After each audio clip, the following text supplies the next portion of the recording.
Hey, so it's me, Susan. Hello, how are you? I just wanted to let you know I'm always just trying to get on these coffee talk opportunities because I want to be accessible and available to you in case you have a question or you just want to hear about how I think.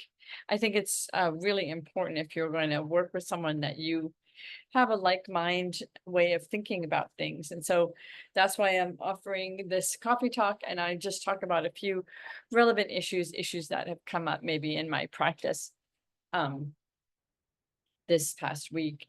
And there's always this thought about sort of themes of the week. It's in in the atmosphere, what people are concerned about, what people are working on. And I thought of two topics that I wanted to bring up today. And one is the idea about independence in a relationship. So, there's so many different styles of relating with people. And I always feel like when people are starting to get together, they're negotiating the distance they're going to keep and the distance they need and the closest they need.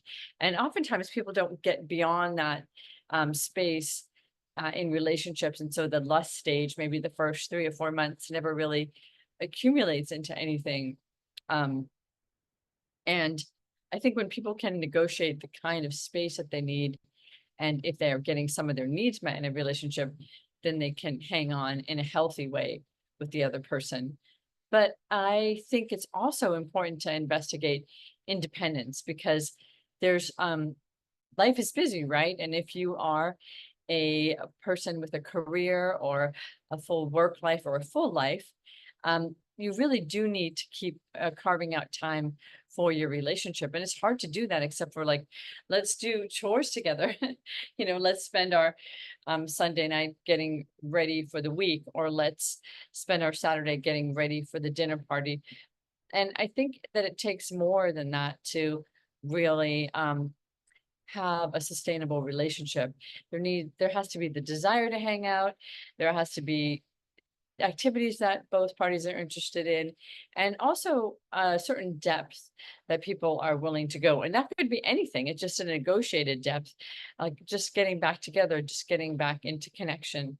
Um, Oftentimes we're not even aware of that at the beginning, attachment styles and what we need in a partnership, but we're certainly aware of it when we're not getting our needs met. And I see a lot of couples in therapy when people feel like they're not getting their needs met. So I wondered if there was a way to weave in this idea about emotional regulation, that you look at your own emotional well-being and wellness and how your emotional states impact another person, because they do. Actually, your emotional states, whether they're happiness, whether they're anger, whether they're overwhelm, tiredness, frustration, they affect the other person. And sometimes, like when you're with somebody who's pretty stable and they don't take things personally, it's great. They're like, let me know if I can help you. Sorry you're having a hard day. But there's a time where that might tax someone too, where it might just feel like there's always something that one of the partners is struggling with emotionally. So it's really important to do your own emotional work and to have a sense of your own emotional regulation, that you can actually see outside yourself and see whether your emotional state is affecting the other person, like whether it's too much. And or maybe there's a way that you need to just check in with yourself and actually mentally, um, overtly talk about your check-in with your partner. Hey, I'm feeling tired today. Hey, I'm cranky. I'm in a bad mood. I don't feel like socializing. All these things that might come up for us humans, and whether you two can negotiate that.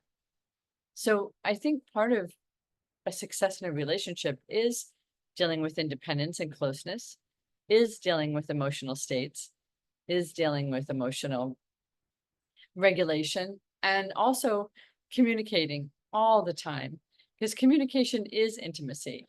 If you can share and say the things that are concerning to you, bothering you in relationship, even just with yourself, then you can navigate a lot of the difference.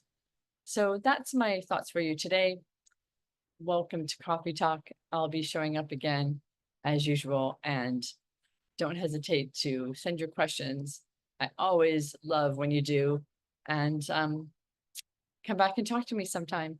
I'm here for you.